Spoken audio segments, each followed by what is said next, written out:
Gentlemen, we're done here. Take me to Cold Steel. She had just given me an OD of Valkyr. I could feel green fire eating my brains. They turned to steam. They did a fade on me. I'd never had a chance. The witch had got me just as sure as if she put a gun to my head and pulled the trigger. The shadows rushed me. Bruised mugshot faces hungry for revenge. They knew my weak spots and closed in for the kill. The floor turned into a vortex of green blood. I fell. The flesh of fallen angels.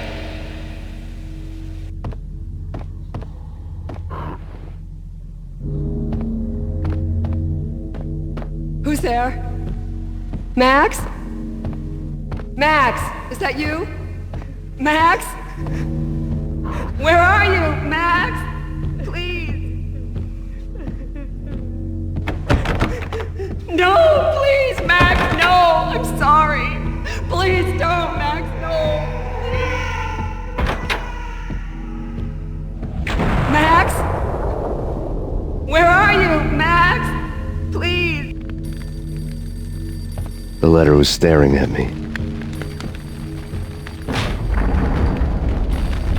The weird piece of paper looked dangerous. Don't lose it. It's Valkyr. The drug. Snap out of it. Try to remember. It was a bad line in a prank call. Someone spouting insane babble. I couldn't make sense of it. But I had an overwhelming sense of deja vu, and the caller's voice sounded oddly familiar.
Max, something happened at the office today. A strange memo. Something about Vikings. Honey, I gotta run. You can tell me all about it this evening. Have a nice day, darling. The bullet holes were rubies on her chest, blood glowing on her ivory skin. She was so beautiful. The killer was smiling. The flesh of fallen angels. Slowly, the green nightmare faded, leaving dark stains on my soul that would never come off. I felt like flatlining. I was all shook up. I woke up in a cold sweat, sick and tired to the bone, lying in a puddle of my own. The hag had said take me to Cold Steel before it had all gone crazy. The only one I had. It took me forever to cry feet and hit the road, but when I did, I drove straight to Cold Steel Foundry outside the city. There was a whole lot of action around the place for a freezing winter night. Trucks coming and going, men running. I had the drop on the mystery witch. She thought I was dead. I was on her blind side. I was going in. The bad trip had put me in a crazy mood, adrenaline pumping through my aching veins. Staggering on the mill roof in ice and snow and wild wind, I was a ninja. My kung fu was strong. I wasn't kidding anybody. At best, I was Superman on kryptonite about to fall through a skylight, down to where it was all going down. A half-abandoned industrial area in the middle of nowhere drew as a perfect front for any number of illegal activities.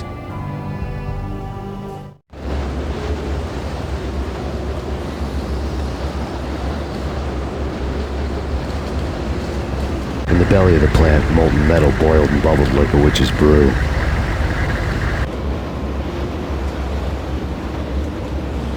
Casualty status.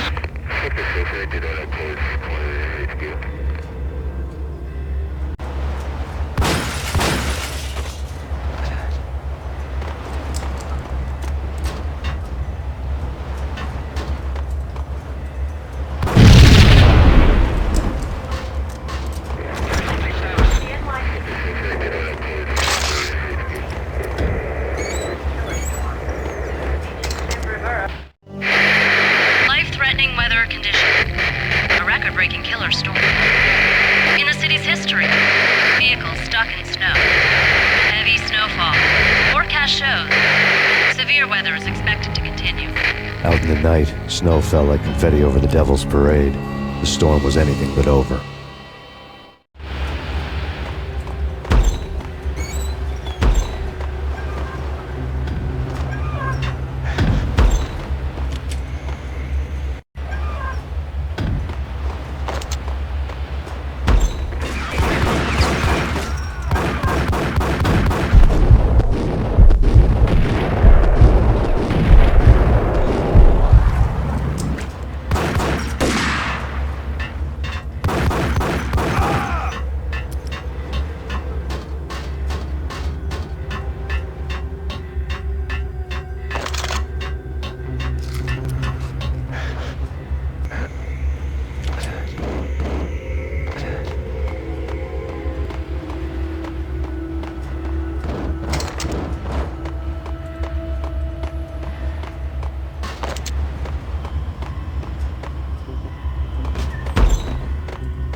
Can you believe it?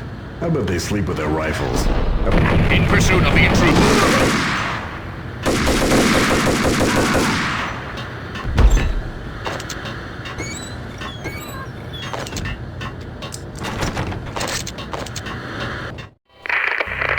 Perimeter breached.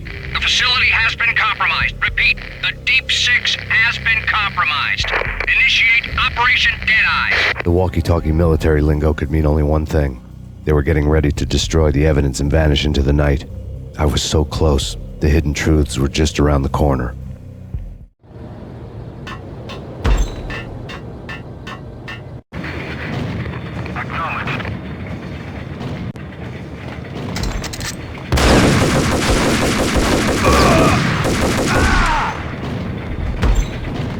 The folder on the table told a grim tale.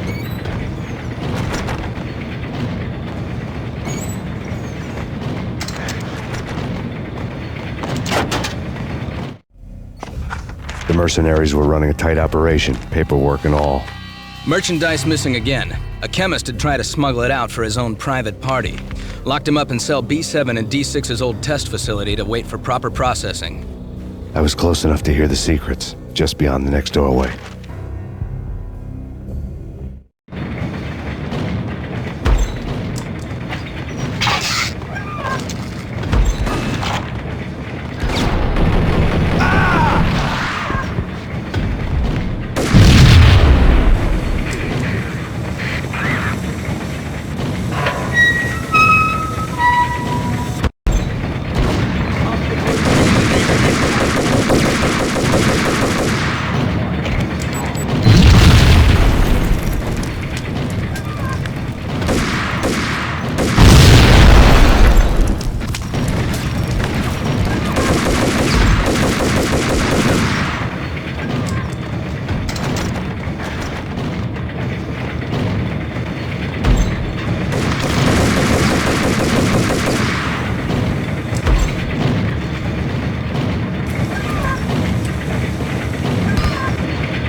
The monitor showed me the way.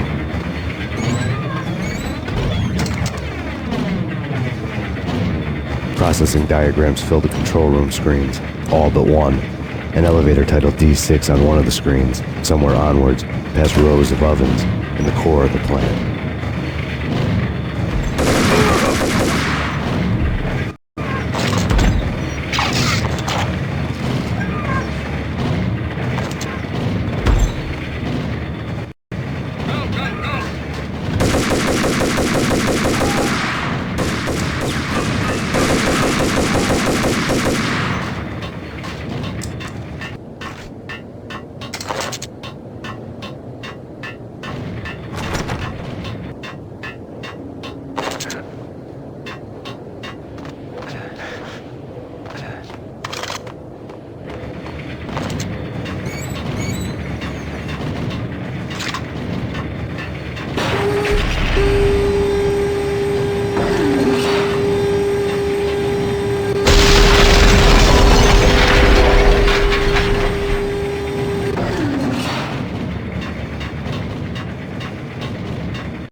I had taken on the role of the mythic detective, Bogart as Marlowe, or as Sam Spade going after the Maltese Falcon to unravel all the mysteries. Following a path of clues to that final revelation, even if it would take me down to the cold, cavernous depths of a grave. You can't do this! My men are still inside! Do you have any idea why this is called Operation Deadeyes?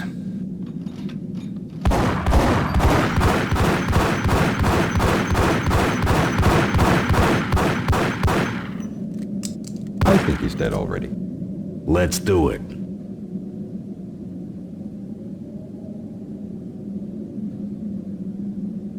Attention all personnel. The self-destruction sequence has been initiated. Evacuate the complex We've got immediately. company. Repeat. The self-destruction sequence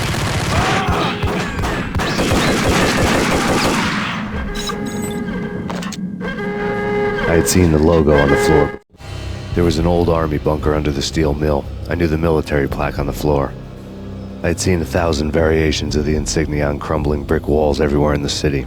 The sword replaced by a syringe. Project Valhalla, V for Valkyr, V for Valhalla. All of a sudden it read like a crackpot conspiracy theory. Or...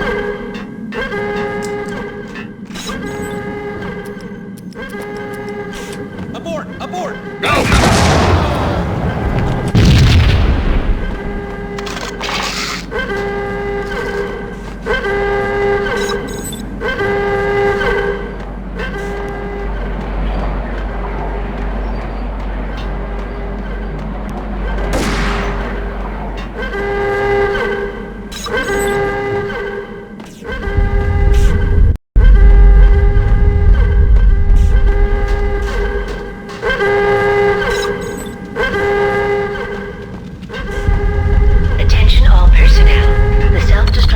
Like everything else in the Valkyr case, the door code was a mystery to me.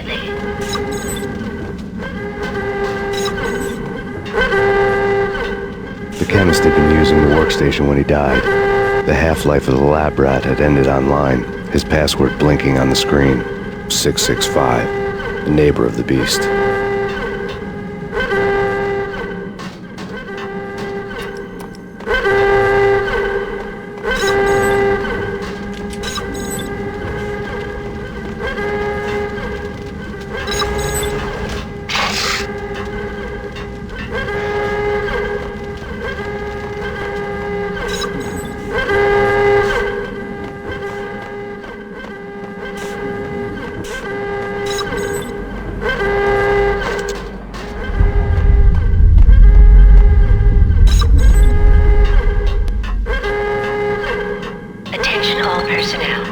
Self-destruction sequence has been initiated. Proceed to the nearest exit immediately.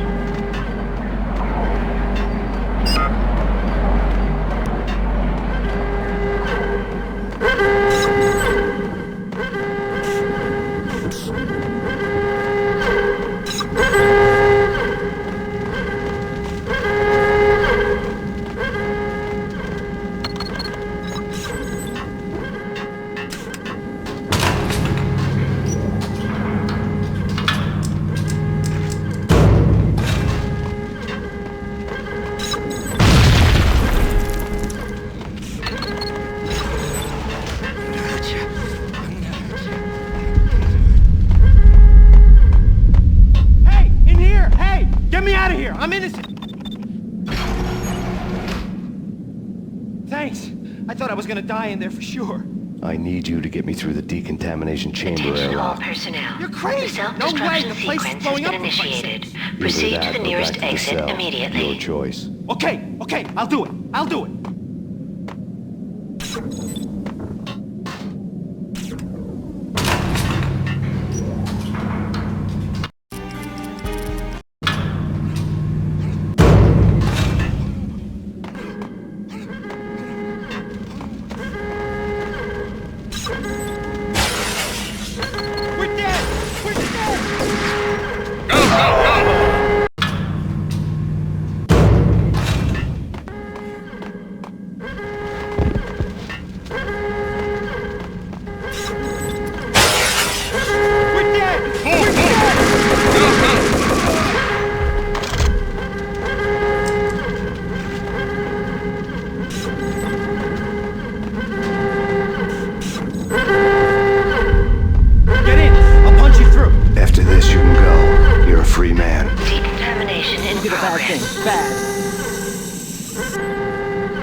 deadly weapon in the Valkyr case.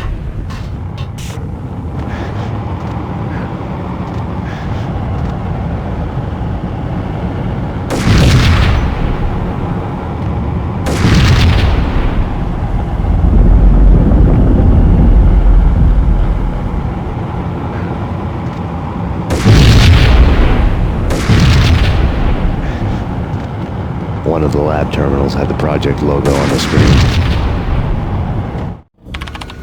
Top secret. Project Valhalla. U.S. Army. Yggdrasil Network. Valhalla, the otherworldly place in Norse mythology where the bravest heroes spent their afterlife feasting and fighting forever, their wounds miraculously healed night after night. Valkyr, the maidens who chose the most courageous Viking warriors and carried them to Valhalla. 1991. The research objective is to create a chemical substance to enhance the stamina and morale of infantry troops. 1995. Results unsatisfactory. Project cancelled. Someone had decided to continue the sick experiment unauthorized. Project compromised. Data leak. Fix the damage by any means necessary. Security clearance red. Authorized by the project lead. Field test. Double the dosage for all the remaining test subjects. Observe and record the subject's behavior in an urban setting. The drop-off point was my old Jersey. The file dated 3 years. Just when you thought you had reached the deepest depths of horror, it suddenly got worse.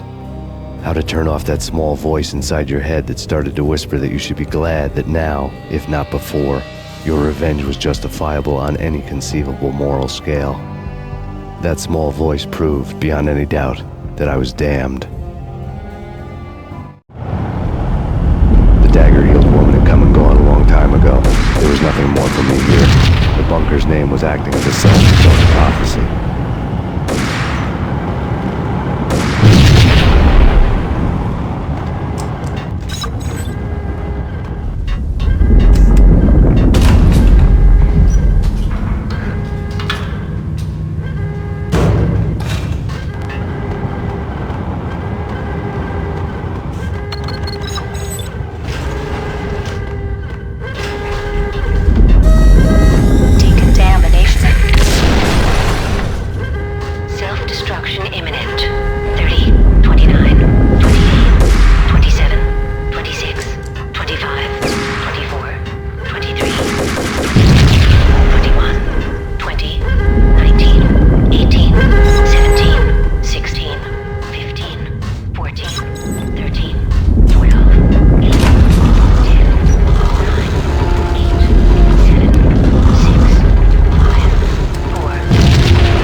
Piece together a jigsaw, and the final picture is you finishing that same puzzle. A mad, green-eyed killer standing behind you. An urban legend come true. The Project Valhalla test subjects had been the mad junkies who had murdered my loved ones. The rest was simple body count math. It all pointed to her. Ms. Valkyr. The factory went up in a fiery inferno behind me. All my leads were dead, turned to smoke and dust. I had lost my way. I hadn't slept in a million years.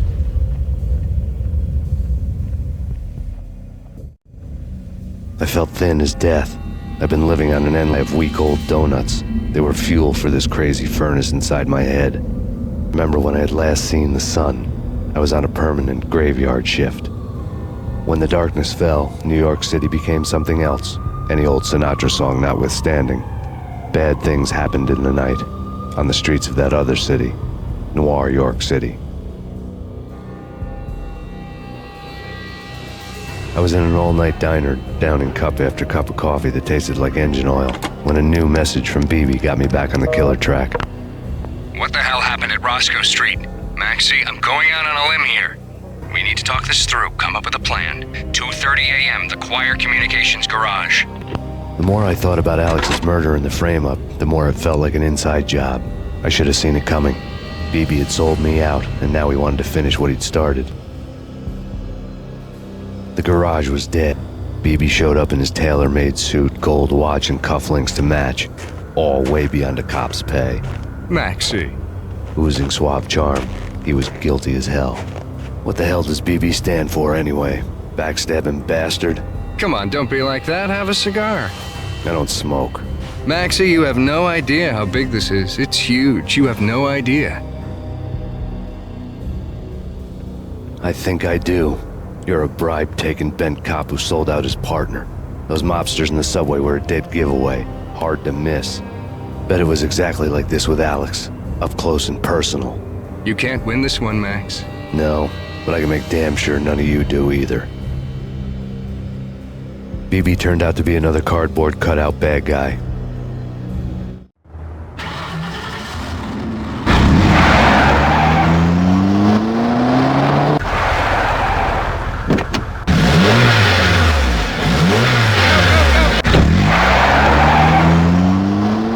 A bad cop on the take.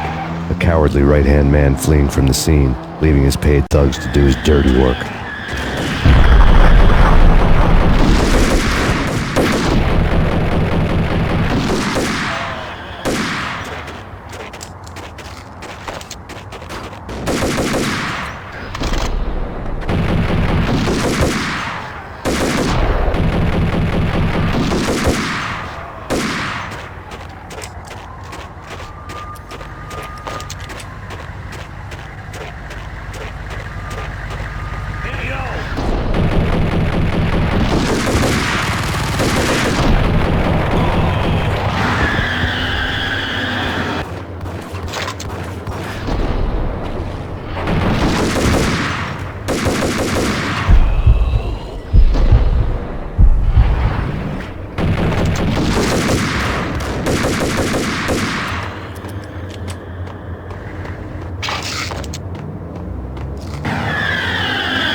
Hold it!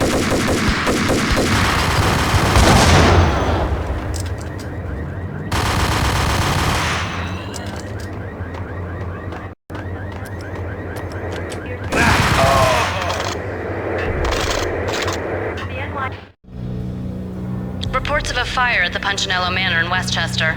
The manor is the home of Angelo Punchinello, the alleged head of the Punchinello crime family. The police are now saying, contrary to their earlier statements, that Max Payne is still alive and at large. He continues his vendetta against the Mafia, of which this last act of arson is attributed to. I had no recollection of setting any fires, but I did remember the flames.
You know, I really hate people who refuse to see the inevitable. Refuse to do the smart thing.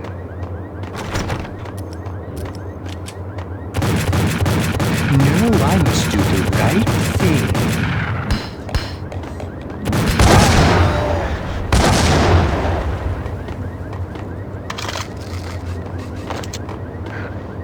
The payphone started to ring.